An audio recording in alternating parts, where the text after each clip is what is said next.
What do you think could silence an entire courtroom as if even the air itself held its breath? A confession? A piece of unexpected evidence? Or just one simple, chilling sentence? I am a United States Navy SEAL, and I have never resisted anyone in my life. That was the moment everything changed.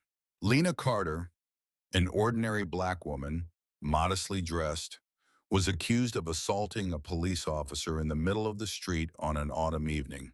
The police claimed she was combative, tried to grab a gun, and posed a threat. She said she was simply standing there and asked, "Did I do something wrong?" It seemed like a simple story, but the deeper we look, the more layers of injustice we uncover. A life misunderstood, a person who once fought for her country, now fighting for her own honor. A legal system meant to uphold what is right, yet sometimes turns a blind eye to the truth. In today's video, we'll retrace each step of the confrontation between one woman and an entire system that misjudged her.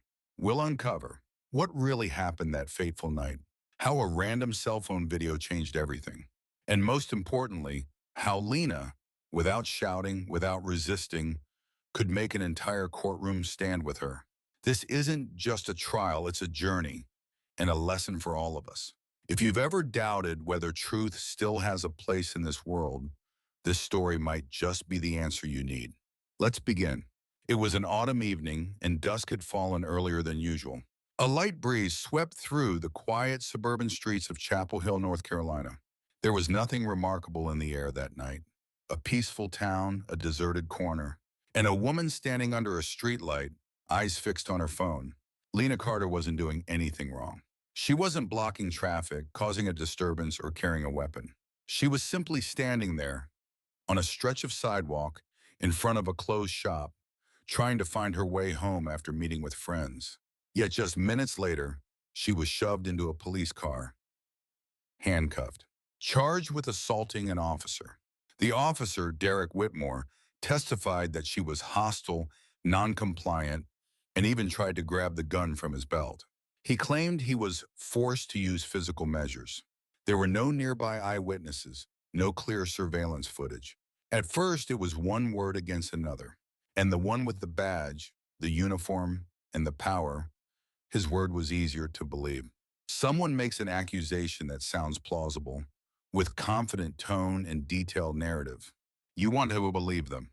You almost do, until you hear the voice from the other side, calm yet unwavering. Lena didn't scream. She didn't beg. She didn't immediately push back.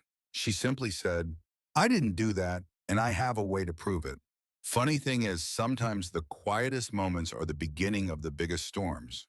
No one in the courtroom that day could have expected that what seemed like a routine arrest was actually the beginning of a journey to uncover a truth long buried, and that the woman they had dismissed as a street threat was in fact a retired lieutenant commander in the U.S. Navy SEALs, who had once led combat units in Afghanistan and had been awarded medals of honor.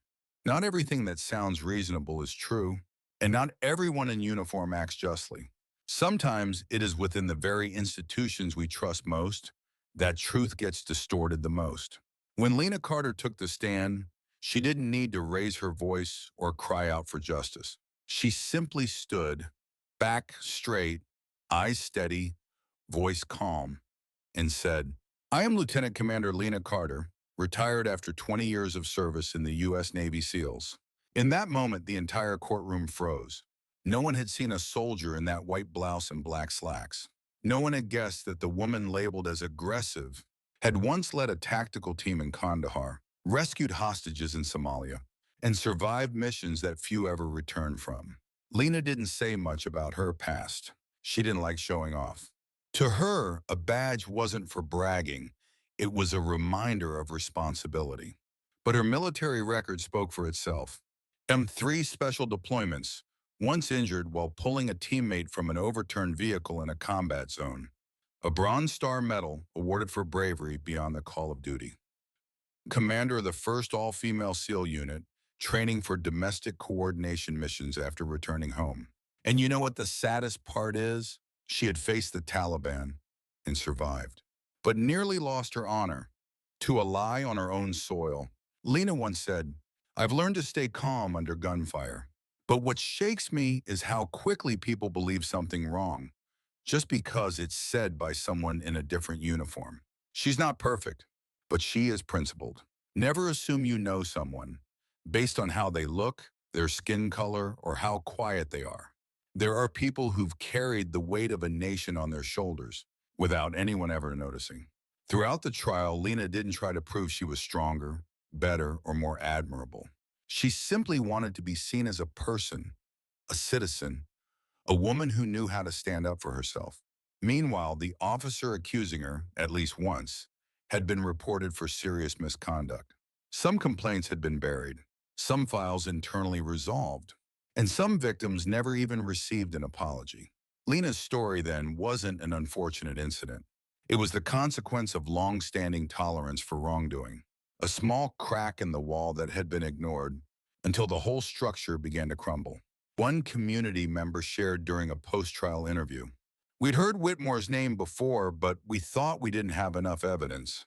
Now we don't need it. The truth spoke for itself. Today, each of us carries a tool that can protect not just ourselves, but the truth itself. A phone might not save a life, but it can restore faith. After the trial, the woman who had filmed the video approached Lena, her hand trembling as she reached for hers. I didn't know if I did enough, she said softly, but I just knew. Silence felt wrong. Lena gently squeezed her hand and smiled. You did enough, she said. The truth spoke because of you. The courtroom was unnervingly still. No more pen taps. No more impatient sighs from the gallery. Only eyes, all focused on the witness stand, where Derek Whitmore now sat, his collar tightening with anxiety. Attorney Jordan Lee stepped forward, calm, deliberate. No need to raise his voice, no theatrics. He knew truth doesn't need to shout. It just needs the right path, and the rest will speak for itself. Mr. Whitmore, Jordan began, you said your body camera was malfunctioning, correct? Yes, Derek answered stiffly. Did you report that issue during your shift? No, I was going to report it after my shift. Was the device inspected the following day? No, I didn't think it needed to be. Jordan nodded as if he were simply discussing the weather. Then he continued, how many use of force arrests have you been involved in this year? Derek hesitated. 4. Jordan walked over to the document table, opened a folder, and read aloud. 7, of which 3 involved formal complaints, all alleging excessive force with no clear evidence. The room's air grew heavier. Derek swallowed hard but tried to maintain composure.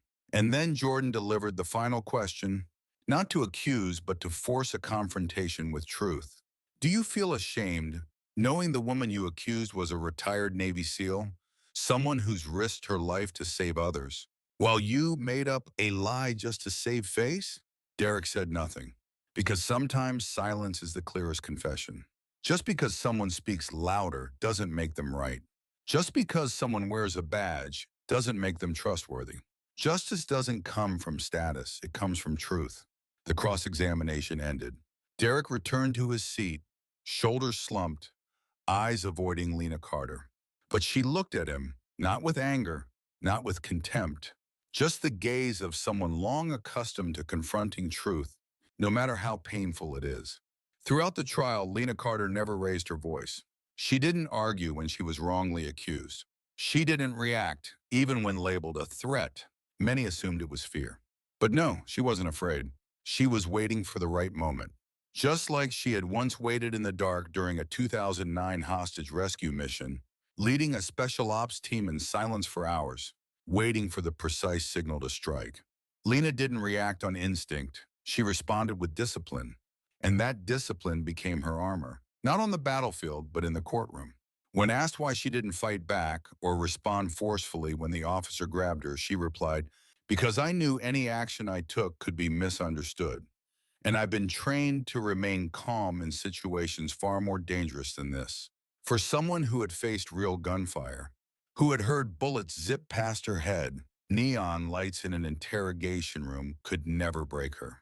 For someone who had led men twice her size in high-stakes missions, dismissiveness from a patrol officer would never bring her down. A former teammate once said about Lena, she doesn't need to shout to be heard.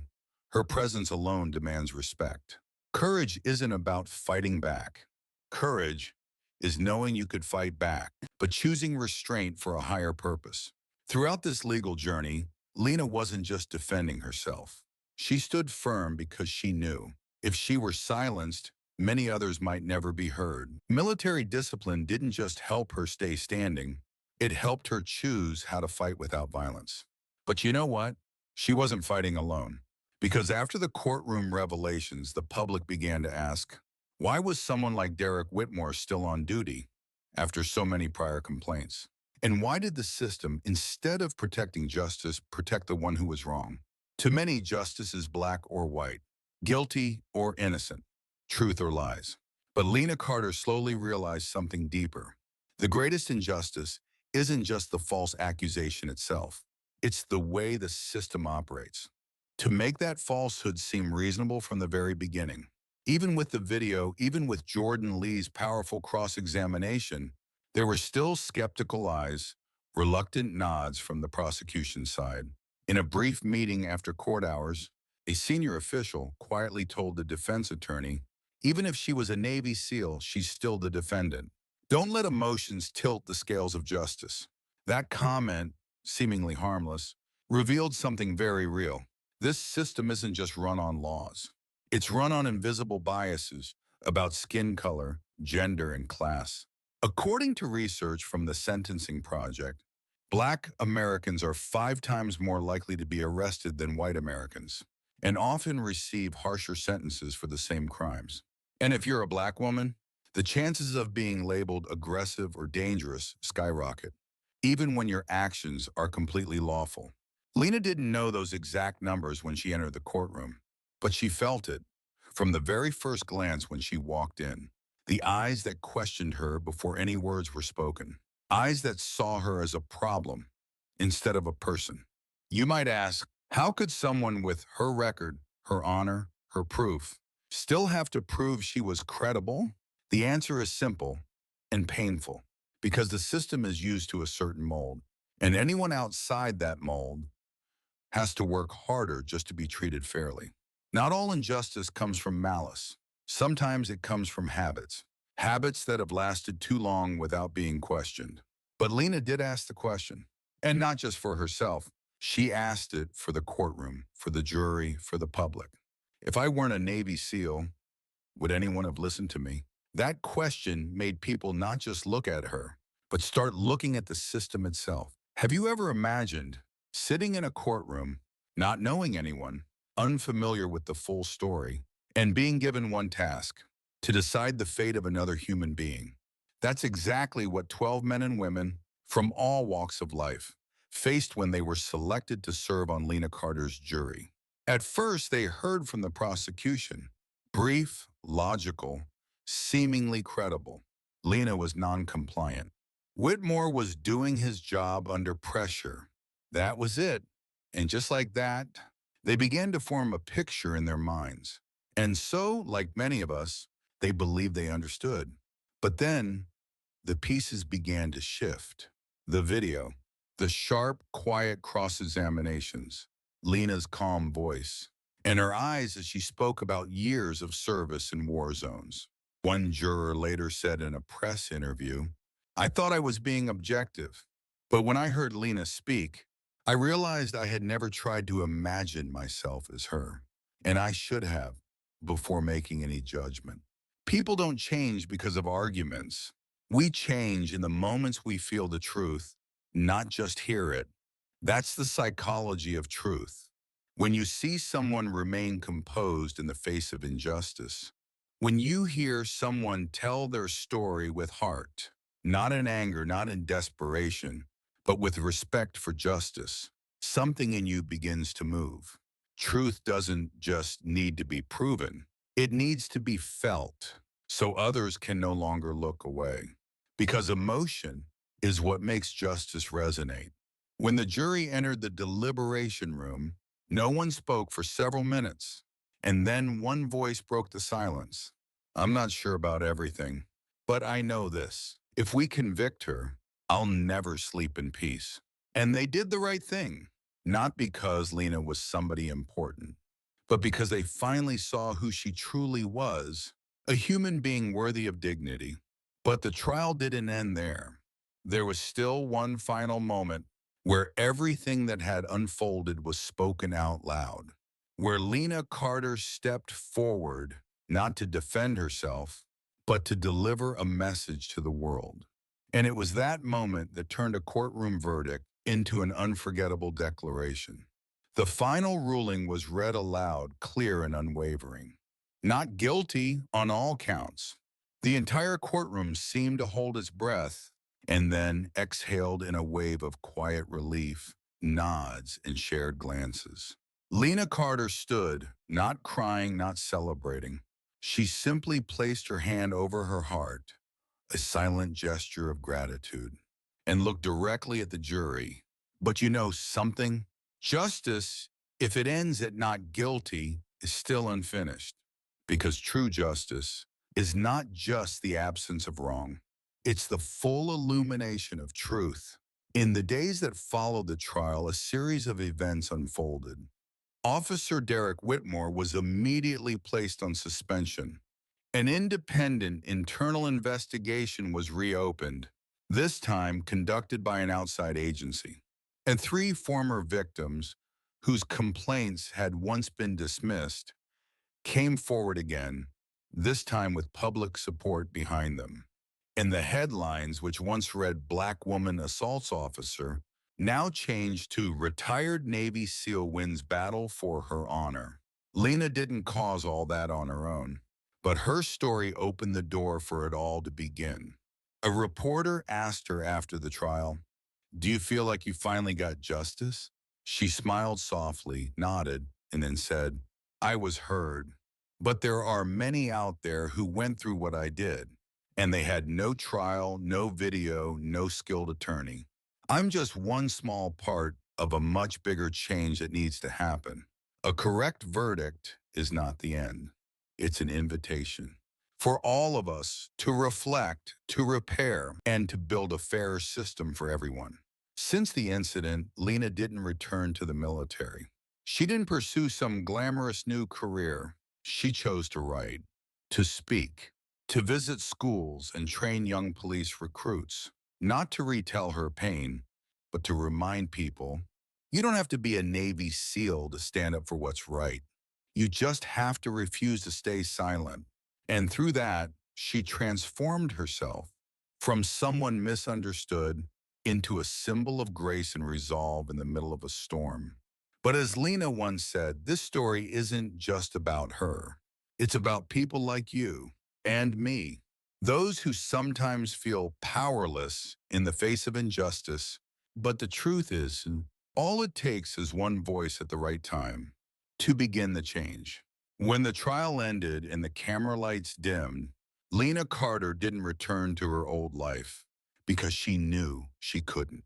No one walks through a battle like that and comes back unchanged. But what's remarkable is she didn't choose to become the hero the press made her out to be. She simply chose to live with greater responsibility. Because to Lena, justice isn't a destination, it's a journey. And every one of us is walking it every day with every choice we make. You don't need to be a lawyer to fight for truth. You don't need to be a retired SEAL to deserve respect. You only need to do three things. Listen more carefully. Sometimes the truth doesn't come from the loudest voice, but from the one heard the least. Question what seems normal, because not everything familiar is right. Don't stay silent when you can speak up. A shaky video, an honest testimony, a small action can change the entire course of someone's life. You don't need to change the whole world. But if you hold truth close to your heart and refuse to let it go, you have already started changing the world around you. Lena did that, not with weapons, but with dignity. Not with power, but with unwavering resolve. And now her story doesn't just belong to her anymore. It belongs to all of us, to everyone who believes truth has power, and that justice should never be a privilege. If this story has moved you, share it, not just to spread a message, but to remind someone out there, You are not alone in the fight for what's right. Hit subscribe if you'd like to hear more stories like this about courage, truth, and how ordinary people can do extraordinary things. Thank you for walking this journey with us. We'll see you in the next story.